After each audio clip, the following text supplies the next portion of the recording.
Shit tripping. Hold on. Yeah. It's been pussy with the hook on that straw. And we about to get started. Oh shit. It's already live.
Heard you.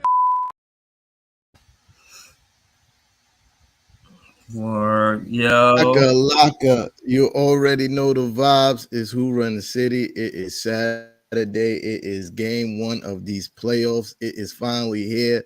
Yeah, I mean, it's time to put up and shut up, or shut up. Yeah, I mean, it's time to get busy. It's tea time. It's Big Fan Breezy. You know Who Run the City. We here, and that's Cat.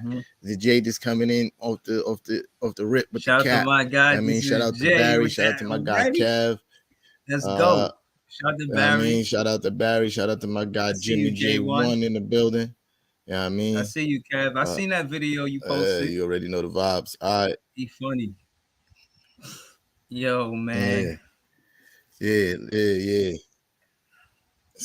I don't know. I don't know if this is the t-shirt I beat you in that day. You know what I mean? I think it is. I had on a black t-shirt, so I think this is it, but I'm not sure. You know what I mean? But how you doing though, man? What's going on, man? Who you talking to? You remember we was playing that 1-on-1 when I had that. It was a black t-shirt I beat you in. I think this is the t-shirt. You know what I mean? You talking about almost 2 years ago? You talking about almost 2 years ago? I remember what I had on when I beat you. You know, I had on a Julius Randle. I had on a Julius Randle jersey. That was more recent. You know what I mean? And speaking of which, you know, segueing, this is a perfect segue from talking about me hitting a game winner yet again in your face in a Julius Randle jersey, to talk about my guy being ready for game one. You know what I mean? Oh, yeah, like you try not to count the 2-on-2, but yeah, that was in your eye sockets. You talk about a long time ago. You know what I mean? That's a long time ago. You know what I'm saying?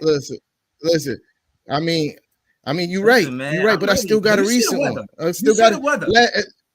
Listen, man. You already know the vibes, man. I'm not taking no losses.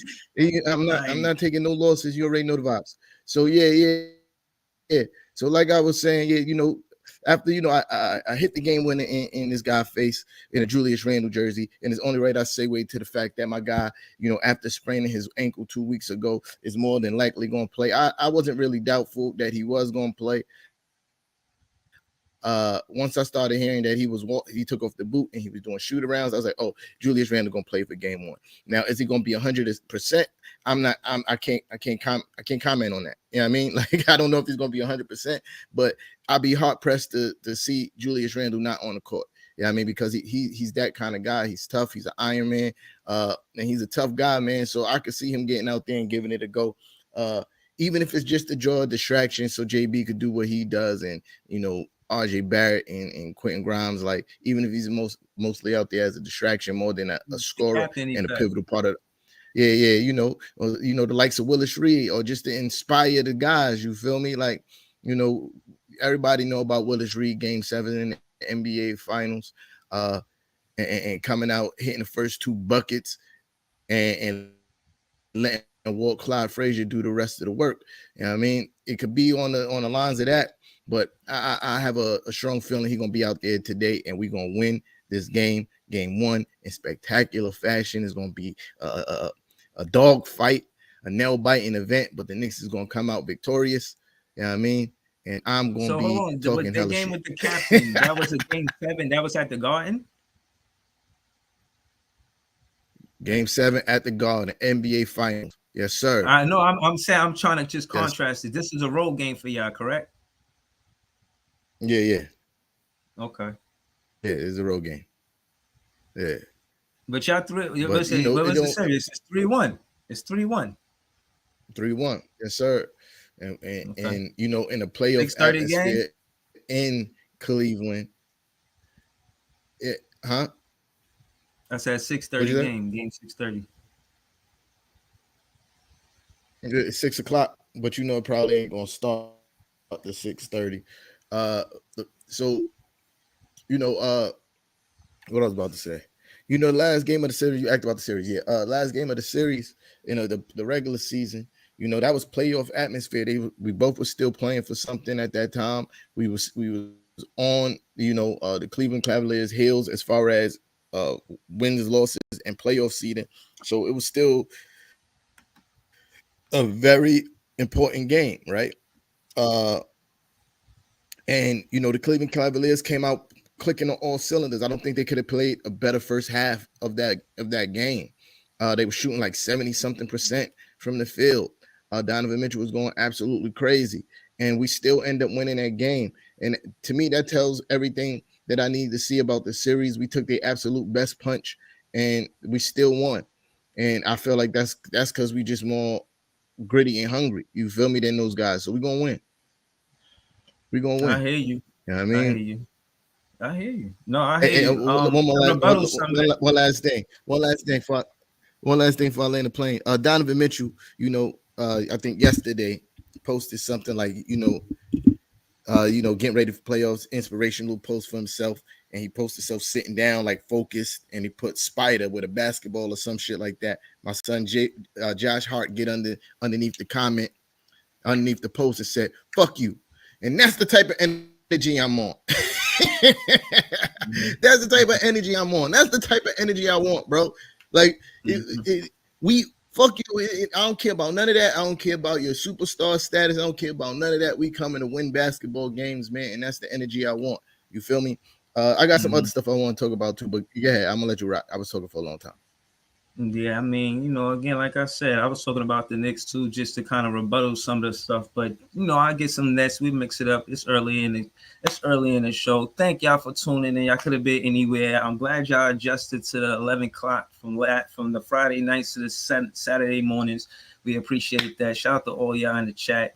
But look, man, like I said, big pressure. I seen the Philly fan. He pulled up. Shout out to him. I think it's called Running Back Philly. He had a live early. I jumped on. I told him the Nets winning in 6. I'm gonna tell you why I said it. You know what I mean? Because for one, it's payback. Yeah, it's revenge for Mikal Bridges. Like I said prior, not only that, they got Dr. J and he helped the Philadelphia 76ers get the 4 finals. I think Mikal Bridges do the same out of calmer, in my opinion. Now, I'm only saying that far as talent. Now, I'm not saying that talent-wise that Mikal Bridges and Dr. J is on the same level, but hear me out. What I am saying is Mikal Bridges deserves to be number one on the team. That team is the Brooklyn Nets. That team probably should have been the Philadelphia 76ers until they shipped them off to the Phoenix Suns, and the Suns went to the finals before the 76ers again, all correlating to the book that I'm reading and how the Knicks is involved. I'll get to that in another segment of the show. I just want to let it flow. But now, that being said, on why we beat this team and not just optimism. Now, Tobias Harris, when it comes to contracts, has been getting over pretty nice, eating like a fat cat, getting fed well, more mimosas and champagne sent his way. But is he playing that kind of basketball? We're going to see, because in my opinion, he was supposed to be a number 2 guy. He ain't that number 2 guy. He never was. And that being said, that's part of the reason why the success is never getting to the Eastern Conference Finals. They did Mikal Bridges wrong in the draft. They did a lot of things that could have made the process go forward or backward, but they went backward. That being said, their time is over. They shouldn't have been benefactors of dismantling the Nets when ABA merger, but because they were, it's time for payback. They got to pay that toll, and it's going to be too much. I like our odds versus the 76ers for the reason of Mikal Bridges. And on top of that, as far as Harden, when I looked at his stats, he don't shoot spectacular from 3, and they need him to have a good game from 3 to open up space for Joel Embiid, because he cannot beat us from the free throw line. It is a wrap. If y'all think a defensive style coach like Jacque Vaughn is going to let a player that's MVP caliber, and he's not MVP caliber because he's there from the free throw line, you got to do more than that in the playoffs. I've been watching the play-in games, and them refs is holding that whistle. They letting those plays happen in the transition where they running up and down in this block, or, they giving it to the, they've been good, in my opinion, from what I've seen thus far. I think the refs have been letting the players play. And if they depend on the free throw line, because they were the number 1 team in free throw percentage, and I think attempts in the league, the 76ers I'm mentioning, if they rely on that, they're going to lose. And I'll land the plane, say this so you can rebuttal, because I definitely got some rebuttals for the cold Cavs situation. Shout out to Jared Allen and Caris LeVert. We're going to talk about it. You know what I'm saying? We're going to talk about it. Also, with James Harden not being the X factor they need because of our defense, Tobias Harris, he's going to have to show up. I expect Maxey to put in good numbers. I expect Paul Reed, Melton, Joel Embiid. These are players I expect to show up. I think we can outplay PJ Tucker. I think we could get around him. I think we got dogs like DFS that could make PJ Tucker a non-factor, make what's his name, Tobias Harris a non-factor. We can take their offensive threats and slow them down. Their biggest 3-point threat is Niang. Let's keep it what it is. And we can slow him down by having us play switch with Mikal Bridges and Nick Claxton in his face. They contesting the 3. That shit different. Those are good defenders. If he got to see over DFS, Mikal Bridges, and Nick Claxton, yeah, I expect to beat the 76ers because they're going to shoot at a low percentage from 3 because of our perimeter defense. Facts. I don't want to, I'll get into the offensive side later, that's why, and I said to segue, that's why I think it'll be trouble for y'all. I think Caris LeVert defense is going to switch. They're not going to put that matchup on Brunson and Mitchell. Brunson wins that matchup to me. I think what they're going to have to do is put somebody like Caris LeVert or a better defender on Brunson to beat the Knicks, because if they use the matchup between Mitchell and Brunson, Brunson's going to win that matchup, in my opinion.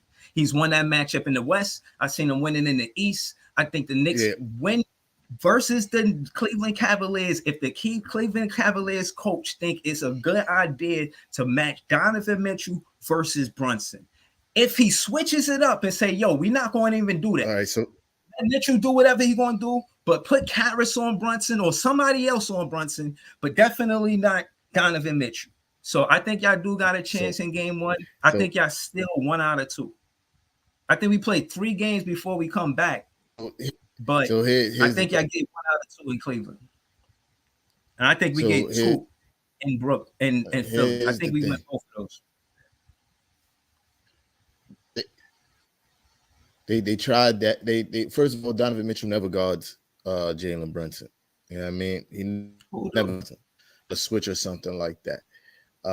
They try to put Okoro on him, which Okoro's a really good defender, and you know the likes of Karis LeVert and stuff like that.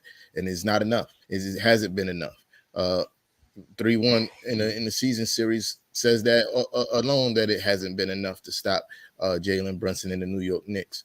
And the thing that's so beautiful about this team, you put your best defender on one guy, that's not enough because we got so many weapons that could go off for 20 plus points a game on any given night. You got Julius Randle on the court that could give you 30 to 40 on any given night. You got RJ Barrett that could give you a 30 piece on any given night.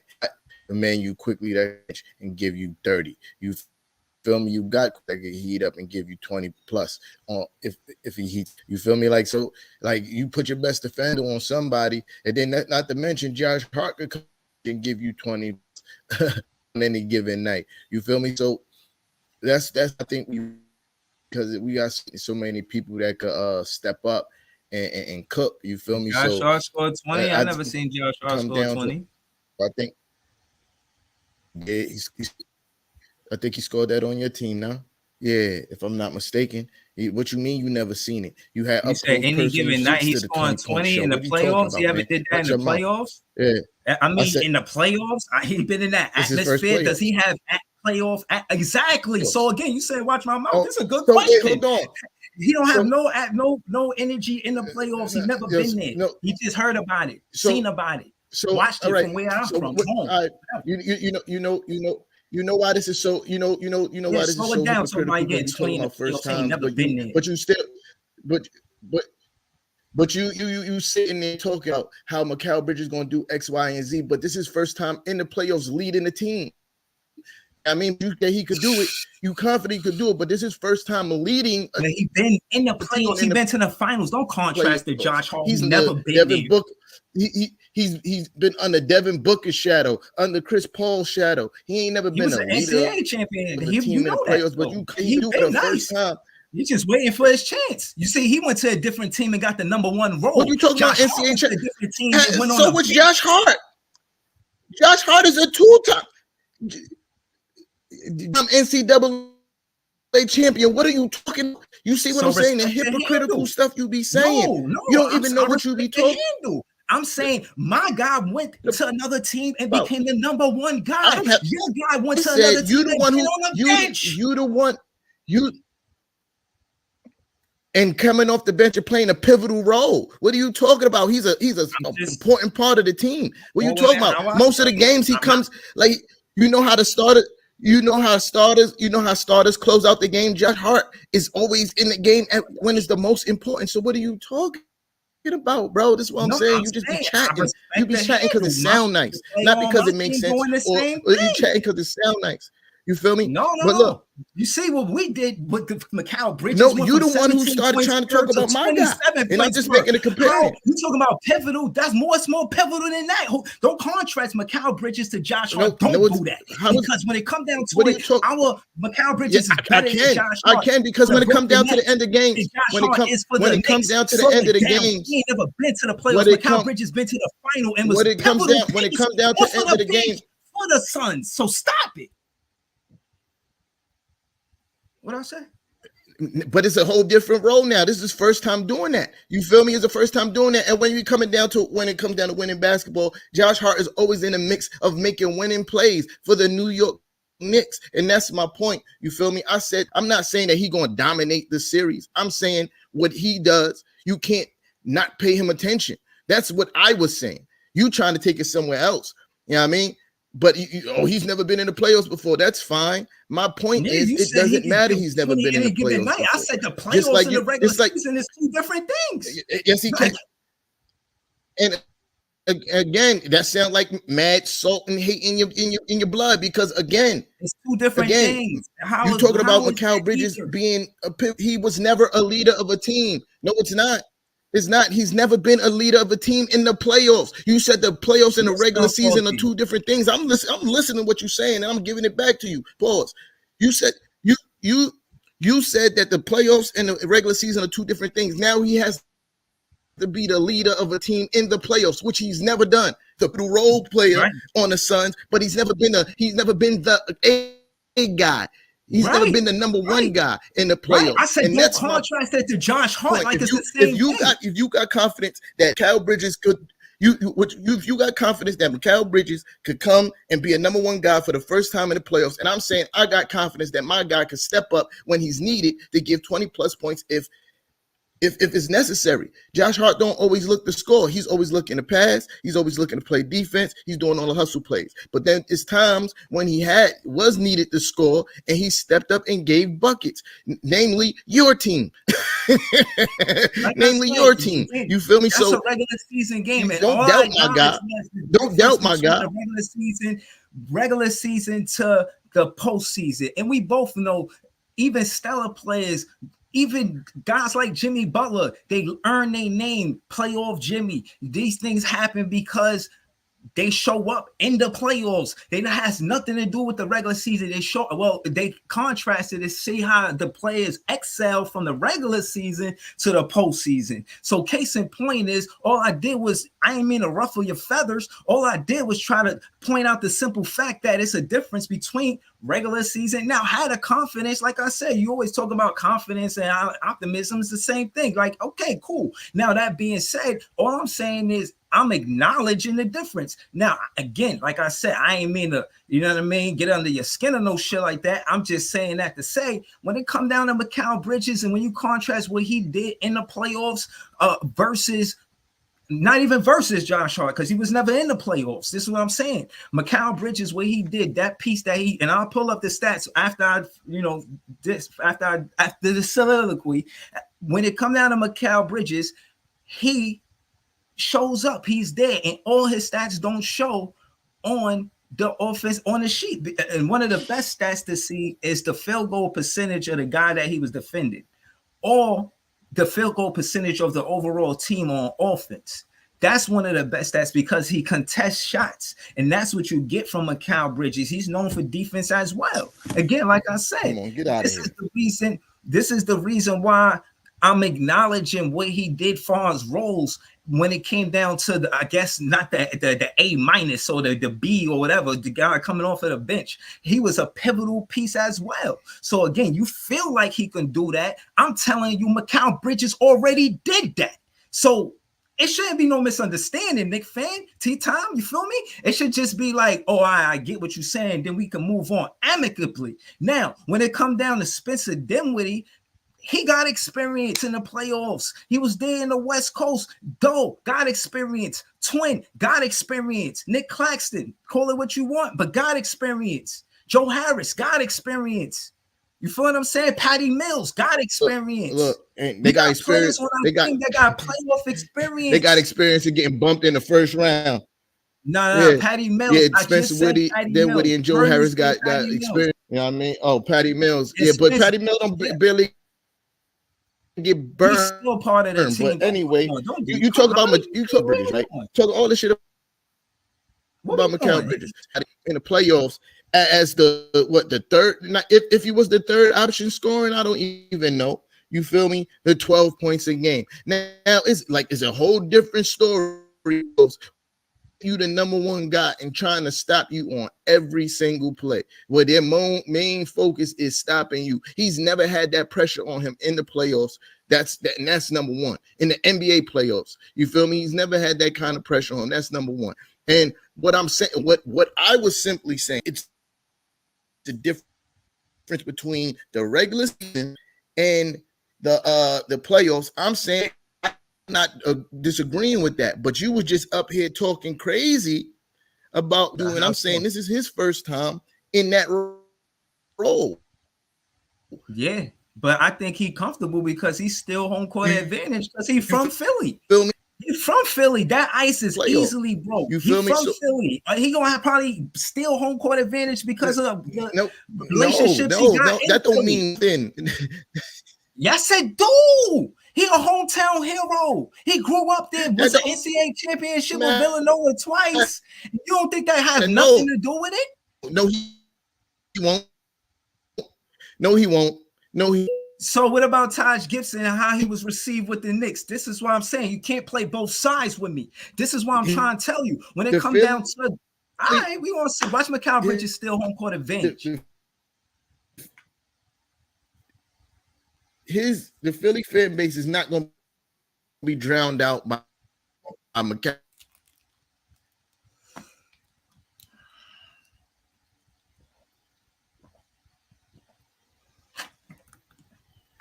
Yeah, I'm freezing. Oh, am I still frozen? Nah, I can hear you.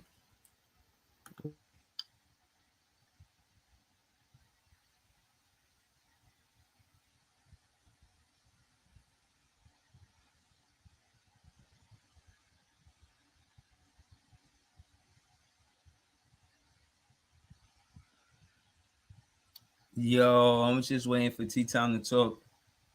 Kind of wanted to hear his rebuttal, but yeah, man. I see y'all.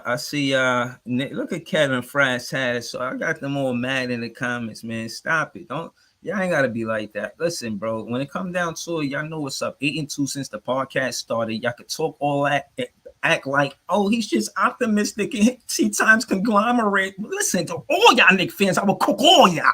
Fraz, Taz, Kev, all y'all. It don't matter who y'all are, y'all gonna get cooked. Now, that being said, like I said, y'all will want me to speak and bestow this knowledge that I have about the Knicks to help y'all. Otherwise, I could tell y'all how y'all gonna get cooked. Now, y'all chose what side y'all want to be on it. From the comments, y'all gonna get cooked. Caris LeVert gonna get on Brunson. He gonna put him on Smash. And then what? Then what? Like I said, they probably did that just not to show y'all the hand. But again, I ain't putting no energy into y'all losing. I'm trying to win, baby. We could both make the city look good. I don't know if that's what y'all really trying to do. I mean, I'm trying to put on for the city. You know what I mean? That's what I'm trying to do. We trying to put on for the city. That's what the Brooklyn Nets is trying to do. That's what Big Fan Breezy is trying to say. And that's what we trying to do. But y'all be acting like y'all want us to put on for the city. That's why I can't rock with y'all. And when I see y'all, I want that one-on-one when we go to the basketball court. So stop playing with me. Y'all know what it is. Now, that being said, we the ones that y'all should be talking about. Yeah, you know why? Because we the ones that's hungry. We the ones y'all try to act like y'all want to steal our story. We was the ones that was doing that when Dinwiddie was here. Now he back. Now it's back to what we was doing in the first place, building with Nick Claxton and Spencer Dinwiddie. Watch out for the man. It's about the. I see y'all in the playoffs. So if y'all make it there, we going to the second round. First, we going to the second game with 1-0. We definitely beating the Philadelphia 76ers. I like our odds. We could beat them 77, 79, 101. No, any odd number you could think of, that's how we gonna beat them. This is what I'm trying to tell y'all. We got Mikal Bridges gonna make him pay that toll for sending him away from his family. I mean, he was close hugging his family at the draft. Oh, look, I'm gonna be a 76er. Oh yeah, partying. Just and then what? They sent him to Phoenix and he still got to the finals before that. When it come down to the process, Mikal Bridges is everything you want in a process. How could they not know that? He never missed a game in college or the NBA. How could you know that consistency and reliability is not part of the process when you seen what happened from Embiid from 2014 to 2016 and then see what happened to Ben Simmons? I am giving them the word before Sunday. Listen, all I'm trying to tell y'all is stop playing with my name. When it come down to Big Fan Breezy, just remember this. When you look at the Brooklyn Nets and realize what you looking at. You looking at a team that rose from the mud. They said that wasn't going to make it or going to do it. Right, and now they shall rise. Before I do the boogie. They shall rise. Real quick before I do the boogie. Because I'm about to smoke a net pack real quick. Stop. All right. Y'all had plenty of opportunity to show to improve, right? To win a championship for this city, right? 5 out of 10 championships for this city, right? Run this shit like the Bulls did in the decade for this shit, right? Mm-hmm. And you failed. You failed. Mm-hmm. You failed. Mm-hmm. You absolutely failed. You dropped the ball. You did all that. So for this now, I'm a bounce because T-Time is back. Yeah. Y'all don't run the city, bro. Y'all drop the ball. Y'all the little brothers like y'all always have been. Y'all the little brothers like y'all always have been. Remember that. Because all you did was fail. All you did was sign all-stars to beat the Knicks, and that's all you could ever do. Since the podcast, all you could ever do. All you could ever do. You know what? You just signed the players just to beat the Knicks. That's it. That's it. That's all you did. And you proud of that. 8-2. And you proud of that. That's not success. That is not success. That is failure. Because you bought 3 Hall of Fame players to play on the Nets, and all you did was get out the first round sweep. So yeah, I'm gonna leave you at that. Goodbye. Have a good day. Let's go Knicks in 6, baby. Fuck out of here. He said, let's go Knicks in 6. But hold it down. All of the spicy talk spoken to Big Fan Breezy, I will not have it though. I will not have it though. Oh, hold on. And Philly fans, this could stand for Knicks fans or Philly fans. Shout to Kev. You know, you did your best. You came in swinging, but you know, like, this is all the past. What that have to do with right now? What we was assembling, what we were building, we got back with Spencer and Dinwiddie. We ain't get Jared and Karras back. Those are the pieces we ain't get back. And if we had them, we'd be a stronger team. That is a yes. But since we can obviously, that Knicks fan represents all other Knicks fans and how they feel about the Brooklyn Nets and the Brooklyn Nets fans, we have to be careful with being amicable in this situation, because as much as I would like for my brethren to win, I can see that the energy isn't there. We're not there. We're not clicking. You guys don't want us to win. We want to win. So this is what's going to happen. We're going to win, and Jared and Karras is going to be a problem for y'all all series. My bad. I had to switch over my phone. My Wi-Fi was tweaking. But yeah, it was a lot of bullshit you was talking before I got off this. I must just say this before you start, because I want to hear you. You sound way clearer, way more smoother. Yeah, nah, because I'm on my phone now. You know what I mean? Okay. I got off the laptop. I'm on my phone. Okay. Yeah, but a lot of bullshit you was talking about earlier. I don't even know where we left off, but it was a lot of bullshit. You feel me? I was saying we gonna beat Philly in 6. Yeah. I think y'all get 1 game, 2 at max. You know what I mean? Y'all might win 1 at home, but yeah, Philly in 5 or 5. Philly in 5. Gentlemen, when you were here before you left, I said to you that the Knicks win if they focus on the Donovan Mitchell-Brunson matchup, because Brunson's going to win that matchup. And what I was explaining to you before that, before we got sidetracked, is the fact that Donovan Mitchell never guards Jalen Brunson. That's never his matchup. They usually put Okoro on him, or they like Caris LeVert when he come off the bench, but that ain't been enough. And the reason why I said that is because we got more than 1 scorer. You feel me? We don't like. It's great if Jalen Brunson go crazy, but that's not a necessity for us, because we got so many people that can contribute. You know what I mean? And possibly be a 20-point scorer. You know what I mean? For the game or for a couple games. And that's when I gave you the list of Julius Randle, RJ Barrett, Quentin Grimes, Josh Hart, like Emmanuel Quickley. Like these guys, excuse me, even Obi Toppin, you feel me? He could get hot from 3. I like what I've been seeing from him at the end of the season. Like, we got guys that can step up and put the ball in the hoop. What did RJ Barrett do last season? No, y'all missed last season in the playoffs. What did RJ his first season in the playoffs, he didn't have a good playoff series. He didn't have a good playoff series at all. You know what I mean? Nobody on the team did. But this team is different from that team 2 years ago. It's not predicated on Julius Randle being a primary playmaker. That was a big fault too. We had Julius Randle as a primary scorer and a primary playmaker, and that didn't work out for us. You feel me? Because once they stopped Julius Randle, everything else fell out of place. That's different now. We got multiple guys that could initiate offense, and score the basketball. Emmanuel Quickley, Jalen Brunson, Quentin Grimes is showing great playmaking ability. Josh Hart is a great playmaker. Hartenstein is a great passer from the center position. Like, it's so many more ways that we could be effective. And like I said, that last game of the season, even though it was regular season, the Cavaliers wasn't playing like it was a regular season game. They came out trying to score. They came out trying to dominate. They shot a super high percentage, and that still wasn't enough. Donovan Mitchell had 40 points. Still wasn't enough. We beat them. You feel me? Because we just got more grit and determination than those guys. They asked my guy, Mitchell Robinson, Jared Allen wasn't there the last game, and they got two big guys between Evan Mobley and Jared Allen. How y'all going? He's like, yo, but what are you talking about? We got three. We got three big guys. Pause. We got three guys. So what you talking about? Why would you even ask me that? Like y'all bigging up these two guys. Like, you don't see how we've been playing. That's a fact.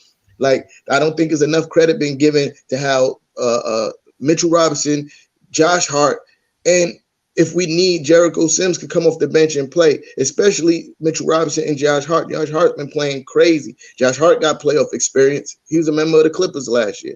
You feel me? So, like, there's so many, like, we match up really well with them. You feel me? Like, as much people want to give Donovan Mitchell all the praise, Spider, but Spider Mitchell has known to choke in the playoffs. Since you were speaking about James Harden's ineptness in the playoffs, you got to also mention that Donovan Mitchell ain't been him in the playoffs. Donovan Mitchell ain't never been out past the second round, and he's supposed to be a superstar, right?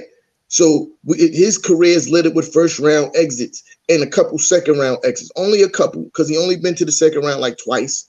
You feel me? So when we talking about these things, and then you talk about Jalen Brunson went to the Western Conference Finals. He's been further than Spider. You feel me? Like, so when we talking about experience and all these other things, and we talking about Jalen Brunson being a two-time national NCAA champion, and we talking about Jalen Brunson being champion in high school. The winning is what Jalen Brunson does, fam. You know what I mean? Jalen Brunson is in a business of winning his whole entire basketball career, and it is not going to stop in his first round. We're going to go in there today. We're going to wash them up. We definitely taking one of those games in Cleveland. We've always been a better road team. We one of the best road teams in the NBA all season. So I'm not worried about being in a row. I'm not worried about being in Cleveland. I'm not worried about none of that. All I'm worried about is that my guys show up and execute. Like, I know we can execute, and we're gonna win this game. It's not about Cleveland to me. It's more about the Knicks. It's more about the Knicks play Knicks basketball. We defend. We take smart shots. I'm not too concerned with what Cleveland gonna do. I just need my guys to show up and play the way they could play. No, I feel you. I hear you. To be honest with you, that was valid. I was upset at the comments, not you. What you said is valid. I got no debate on that. Like I said, I like Brunson, but I'm not a Knick fan. Shout to my son. He found the Knick hat somewhere. He felt that it was a good idea to put the hat in the back for the show. He said, "Dad, it's for the show. It's about both teams." I said, "All right, son. I won't fight you. You see it? You see I got that? You see I got that. So I gotta be honest. But I dealt with that before the show started. The show going on. I'm enjoying the show. Tea Time's back. Wi-Fi smooth as ever. And we on this. Now, the more I hear them say block work breezy, I was upset, and I really thought I was cooking. Be careful. I definitely know Fraz Tats got cooked plenty of times, but shout out to Fraz Tats, because I checked the game tapes, and he been rocking with us from the beginning of the podcast. When he was on Reflex Radio, he was one of the first caller-ups. You know what I'm saying? And again, like, I kind of want to give y'all guys flowers, man. We made the playoffs, but you guys was rocking with us. The Nets fans too. The Nets fans was here in the summertime. In the summer, there was no basketball. Me and Tea Time, we continue to play. We continue to do the show every week. So shout out to us, because that's not easy neither. You know what I'm saying? Yeah. But I just want to call my fan theory player from the Himalayas. Now, Mikal Bridges is the player from the Himalayas. The Philadelphia 76ers knew his mama worked for the 76ers, knew that she had a party and everything that was going to happen. And I mentioned this to say, but let me get to the theory quicker. Sent him to Phoenix. Theoretically, from Philadelphia to Phoenix, you sent him to the Himalayas. He came back to the same division is the point. Philadelphia, Brooklyn, same division. He became him. Theoretically, he's the number one guy on the Brooklyn Nets.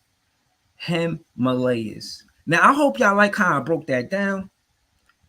Now, that being said, Philly fans going to have a frown.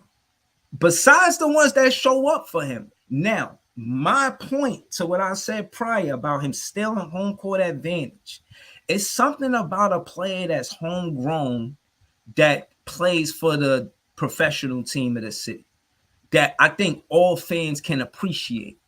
As much as Philly is known for having a rough fan base, and I don't think the same reception that Ben Simmons get. Don't confuse the reception that Ben Simmons, who did not grow up in Philadelphia or even play college basketball in Philadelphia, like Villanova and Mikal Bridges, don't think they're going to have the same reception. The reception from Mikal Bridges is going to be the reason why he's going to be the player from the Himalayas. When he comes back to the 76ers tonight, they probably over there right about now. You know what I'm saying? They there now, practicing, getting ready. We had the difference between two things. I seen it like it was like on my memories. We won game one. They swept us. It was a gentleman's sweep. They won the next four, but we won that first one. D'Lo was on the team. And when it comes down to the Brooklyn Nets and us winning that first game, you should be optimistic as a Nets fan for the simple fact that, one, that home court advantage. Two, you got us winning in the past in that first one. Three, when it comes down to rotation, I think that Jacque Vaughn has the advantage because a lot of the chemistry that we just got. So we had big wins with big assists. And I think if we stick to what we know as far as X and O's, we can't go wrong because we're not going to try to freestyle a lot of stuff. So I know we're going to try to create offense off of defense. That's why I got the 76ers losing to the Nets. This is another reason, because I think Mikal Bridges leading that charge. You know, like you said, he could play multiple roles, and this is why he's the perfect piece to build your team around. That's what I was saying when you left too, and it wasn't bullshit. He can play the guy that's the main guy on the bench, or he could be the number one guy. So listen, like I said, y'all can learn something.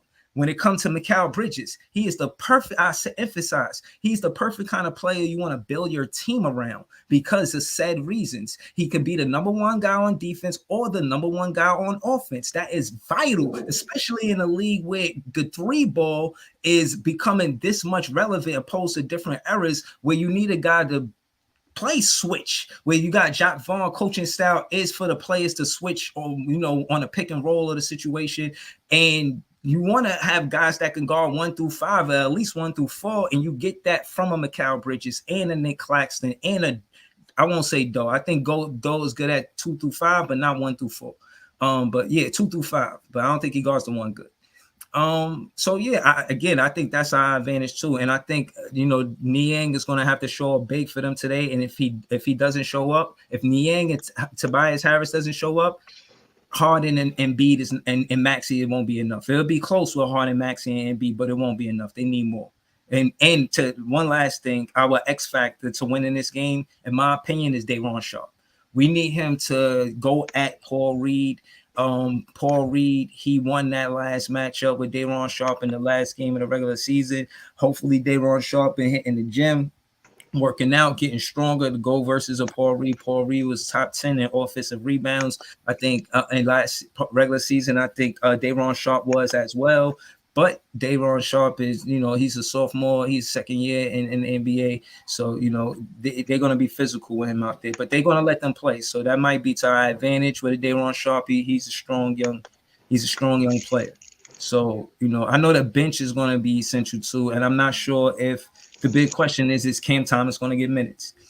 If you ask me, I think Cam Thomas should get minutes. I think we don't have a scoring drought if he gets minutes. I like to see him next to Spencer and Mikal Bridges. I want to see him in that rotation. I do think that Royce O'Neal should be the sixth man over Cam Thomas. He's the better player in the rotation, but I definitely want to see Cam Thomas the seventh, eighth man. We're going to probably have Joey in there. Joey, he's somebody that you don't want to put in a game if we're in a deficit or down. We don't want Joey taking threes if we're trying to catch up. We want Joey taking threes if we got the lead or it's like a tie. But we don't want to put Joey in a situation where he's under pressure on a road situation. I think we learned that in the Milwaukee Bucks series. So we put Cam Thomas in that situation so he could kind of go to the basket and maybe get Joel Embiid in foul trouble. I think Embiid could get in foul trouble with Ed Sumner and Cam Thomas going to the basket.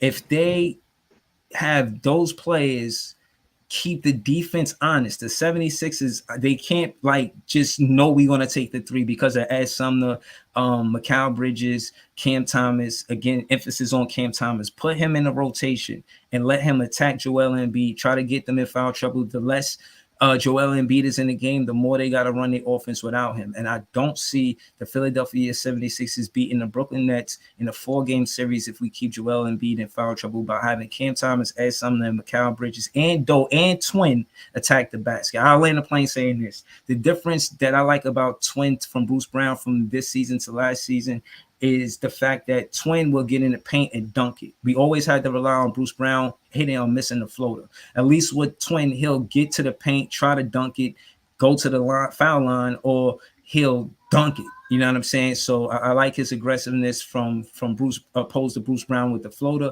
I like how he put pressure on the rim. So, yeah, I think we win. I think we win today. But a single-digit win, respectful game by 76ers, but I think we pull this one out post. I think Joel Embiid go for 40 like Barry said today. I don't care how you try to slice it. Y'all ain't got nothing for Joel Embiid. Good luck trying to get him in foul trouble. He's one of the best defenders in the NBA. So not only can he score, he's a really good defender. Pretty decent passer for a center. I just don't think I got anything for him. You know what I mean? And if his supporting cast show up just a little bit, it's going to be bad for you guys. I think your team relies way too much on a three-point shot. That's y'all bread and butter. Y'all win or lose games by how well y'all shoot the three-pointer. And that's not going to work in your favor. You feel me? Because the more you miss in the playoffs, the more the pressure is on for you to make them. And I think that's what might be y'all downfall. If y'all don't mix it up, y'all it's clipped for y'all. Y'all not going to just shoot a million times and think y'all going to win this game. It is not going. Joel Embiid is too much of a physical force. He's by far, it's not even close, the best player on the court. I give Mikal Bridges number 2 as the second best player on the court. But then the list after that, when you match player per first player, the advantage go to Philly. You feel me? After that. So after Mikal Bridges, it's like a night and day when you compare the players. I've never been sold on what's his face. You were just talking about him earlier. Spencer? Nah, he was on the Bucks. Now he on Philly. He was on the Bucks, then he was on the Heat. PJ Tucker. Yeah, PJ Tucker. I've never been sold on him as this great defender. But I do think he's going to play a style of basketball that I don't see a lot of people play with Mikal Bridges, because I'm pretty sure he's going to be guarding Mikal Bridges, which is like being super physical. PJ Tuck is damn near borderline dirty. I ain't gonna lie. He borderline dirty. He keep it right on the clean. He keep it right on his toes, right on the side of clean. But he's a very physical guy, and I've never seen anybody play Mikal Bridges that kind of way yet. I mean, to my knowledge, I haven't watched every Brooklyn Nets game, but I haven't seen too many people try to get real physical with him. And I'm interested to see how he responds to that. You know what I mean? Because PJ Tucker gonna push him on the ground. He gonna grab. He gonna hold. He gonna try to rough him up. And I'm interested in seeing what kind of toll that takes on him in a 4-game series. You feel me? Like knowing that he's the guy and got to produce. You feel me? Because if Mikal Bridges don't produce, it's clip for y'all. If Mikal Bridges don't give y'all 25 plus, it's clip for y'all. It's not even going to be close. Y'all need Mikal Bridges to come out and give y'all 25 every game. If not, it's not going to be close. You feel me? Not even a smidget, because outside of Cam Thomas, there's no dynamic scorer on your team besides Mikal Bridges. Like somebody that you could know that's an absolute bucket, that's going to go out and get you buckets at will. Outside of Cam Thomas, nobody else is like that. You got your spot-up shooters that could get hot and rain from three-point range, but there's no other bucket getters outside of Mikal Bridges. Spence is hot or cold. You can't even front. Like, Spence ain't consistent, man. Like, Spence can get busy, but he's not consistent, bro. Like, he's not a consistent bucket getter. He might give you 31 game and stink for the next 2. Yeah, I mean, so to me, it all comes down to how well Mikal Bridges respond, and if y'all gonna hit y'all 3-point shots. If y'all hot from 3, I feel like y'all could keep up with anybody. You feel me? But that y'all too reliant on that shot. You know what I mean? And y'all don't rebound well enough for y'all to mitigate all those misses. You know what I mean? I hear you, but theoretically, I disagree, because we don't need quote unquote bucket getters. We had KD and Kyrie, the best bucket getters, and you see what they got us. So case in point, we need a committee. We need to play as a team. We don't need to be led by a superstar. And I think the most essential piece is Mikal Bridges, because he's been on both spectrums, where he played the guy on the bench that was necessary to do what he was doing there, which was mainly be the best defender on the team as far as the perimeter is concerned, and have all his energy more so exerted on the defensive side of the ball and knock down the open 3, which he led the league in corner threes in the corner. And again, and this is part of the reason why I feel like he's essential to us winning, because far as scoring, I think he gets 25, no problem. He's a great free throw shooter for 1, 2, and the physicality, it's going to be there. And what I will say about the Zebras or the referees, I feel like they definitely letting them play. They're doing a better job than a bad job. So I'll give them credit to say that.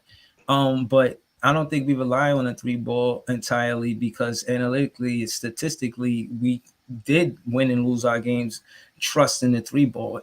Versus Philadelphia 76ers, I don't feel like, that's not necessarily what that we want to have as matchups. I think we want to see what the bench can do.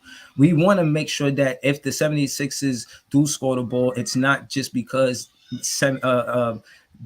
Embiid is dominating when you want. Anytime they need a bucket, they could just go to Embiid. We want again to get the ball out of his hand. If we could get him to pass it 2-3 times before he can step into his shot, because we playing ball, then now that's less seconds on the clock. It'll give us a better contested shot opposed on an Embiid, because at the end of the day, they are going to rely on him. So even with us knowing that he's going to get the ball, and they knowing that we know that, they still going to go to Embiid, because he's a part of their game plan. He's part of what they do for scoring the ball. And again, I don't think that he's going to be able to beat us in a sweep. I hear a lot of that because of last season. I don't see it. I don't see us getting swept. I see us going out there. Shout out to the Brooklyn Brigade, the BK Block. You know what I mean?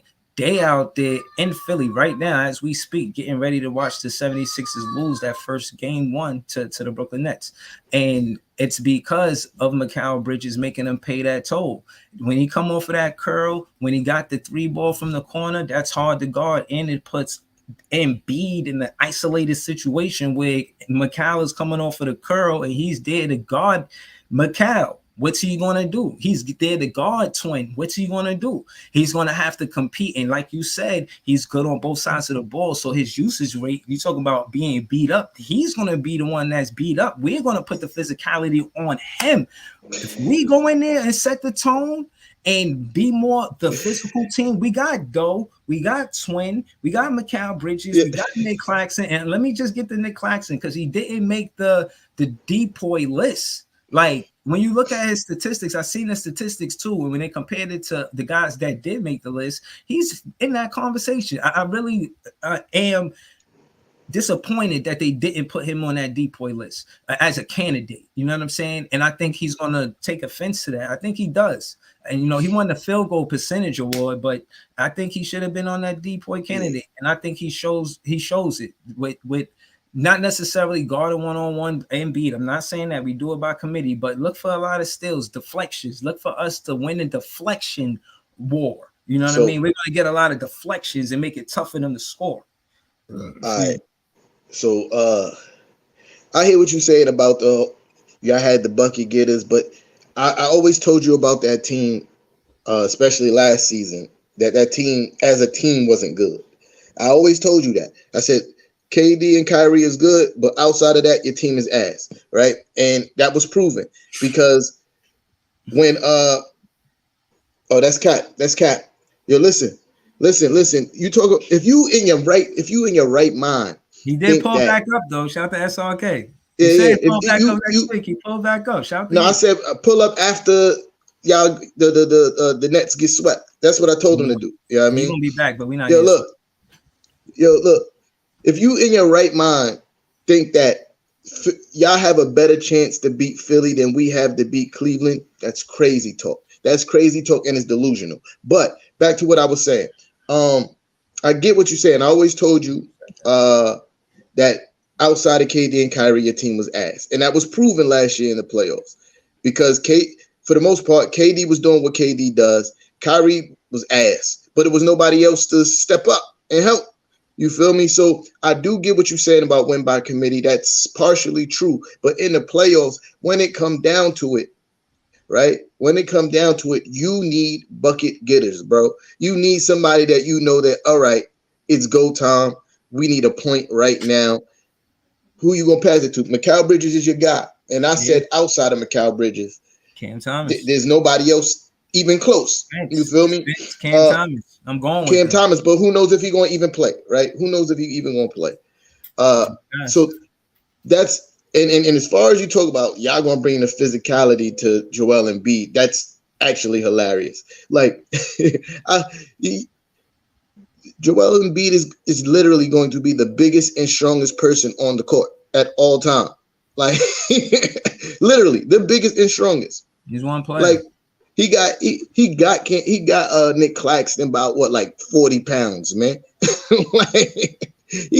So what? How much physicality? My guy Jay was good. That physicality. I don't know where that physicality you talking about going to come from because all those guys are smad smaller than him. And plus, we were talking about experience. Joel Embiid has deep playoff run experience. You feel me? Like Eastern Conference Finals experience. So I'm not too concerned about him being worn down at all.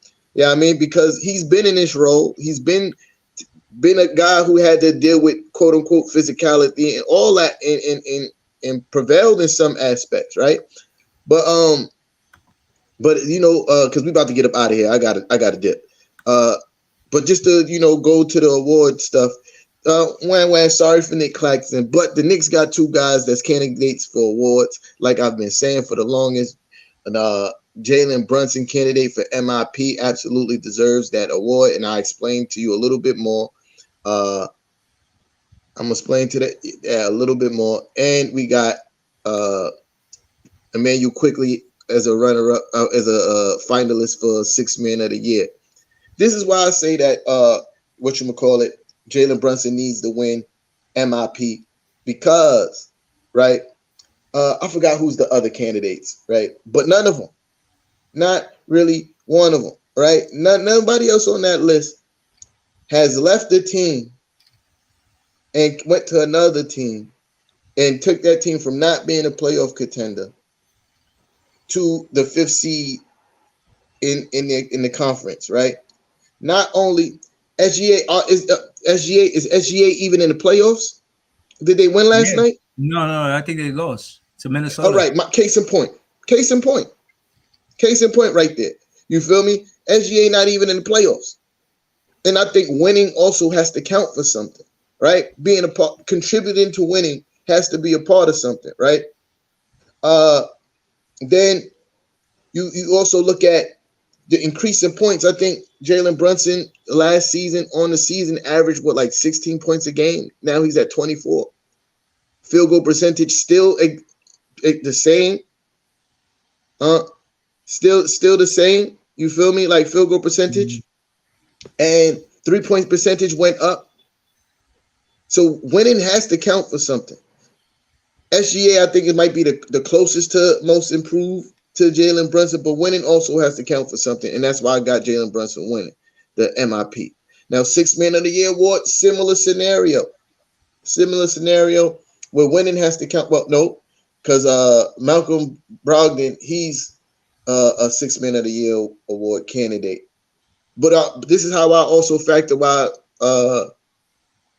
quickly gets it over him is because Malcolm Brogdon barely started for his team this year, right? And I think it's also important for a 6th man when one of your main guys go down, can pull up and start and contribute to winning. And Immanuel Quickley did that all season. As a starter, Immanuel Quickley is averaging like 21 points a game as a starter. You know what I mean? So, and he's averaging like, That's I respect it. And he averaging 16 points off the bench. You know what I mean? Like on the season. So those things got to be factoring. Immanuel Quickley, especially what he did, especially what he did to Boston, in Boston, on a team for the guy who's the runner-up when he was dancing on them all night. He was in Boston dancing on them all night. You feel me? So that's why those guys win, man. That's why those guys win. My last little 2 cents for I pull up I'll bounce up out of here. We win today. For the inspiration of Julius Randle coming back off the injury. We win today because I always said it. We got heart and they don't, and I mean all puns intended. And Donovan Mitchell gonna score a lot of buckets, but that ain't gonna be enough. When it comes down to it, the heart, grit, and determination we play with is gonna win out. You know what I mean? I hear you. I got the Cavs winning game 1 and the Knicks winning game 2. I think y'all played 3 games before y'all get back. I got it before we get back here. I'll talk about us first. I got us winning that first one. And if they're not careful, we win that second one too. Facts. And we come and I think we played 3 games. If I'm not mistaken, I think we played 3 games before we back next Saturday. We played definitely today, Monday, and I think Thursday. If not Tuesday, Wednesday. That sounds about right. Yeah. So I got us 2-1. I got us 2-1 until we get back. Facts. I don't know how it's gonna play out, but I think we still won in Philly today. I think this first game is definitely we can hit them by surprise. You know what I'm saying? We already know how they come in pause but at the end of the day, I don't think I think fans underestimate the impact that Mikal Bridges is going to have in that 76er crowd. And if we could get them out of it, it'll take the pressure off of players like Joe Harris to perform. But again, not to hold you. Shout to T-Time. Shout to the Knicks fans. Shout to the Nets fans. Shout to my son that thought it was a good idea to have both caps back there. But shout to him. And I think we 2-1 before we come back next Saturday. Look for the X factors to be on our team, how we guard Embiid with the ball now, and the percentage for 3-point. The 76 is 3-point percentage. I think we win by protecting the ball, and we be back 2-1 next week. Yeah, I think we'd be back 2-1 as well. I think we take game 1 with a possibility of losing game 2. And we take game 1 in the Garden because the Garden is going to be absolutely bananas. When they come back to MSG, it's going to be an absolute zoo. Absolute zoo. You know what I mean? So, I got us 2-1. We take today's game. But I got to get ready for work. I appreciate everybody for pulling up. I think Kev said he's doing a recap after the game. I don't think I'm gonna get home in enough time to do a recap. So Yeah. Yeah, I'm not doing a recap. I'm not doing a recap until tonight. I'm gonna keep it honest with y'all. I'm not doing a recap until tonight. I'm not getting home to like 1:30. You know what I mean? So yeah, I'm not doing a recap. So I might try to pull up tomorrow morning if I'm not working a double, and do a little something. But other than that, it's clip for me tonight. Y'all enjoy the games. You know what I mean? Good luck to both teams. See y'all. Yeah, now listen, man. I hate y'all, but I cannot believe you said that. Yeah, listen, I hate y'all, but y'all need all the luck y'all could get. So yeah, I mean, why not? Yeah, I mean, I need all the luck y'all could get. So why not? Yeah, I mean, yo, I'll holler at y'all. All right, later, y'all. Peace.